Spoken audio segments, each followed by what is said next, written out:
बाळाच्या हातातून मोबाईल काढून घेतला तर बाळ उपाशी राहील याची भीती वाटते ना.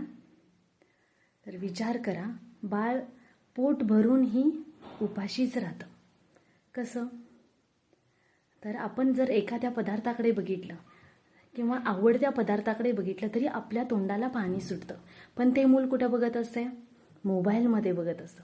त्यामुळे ज्यावेळी आपण अन्न चारतो त्यावेळी ते मूल फक्त तोंड उघडतं आणि गिळतं, उघडतं आणि गिळतं, एका रोबोटसारखं.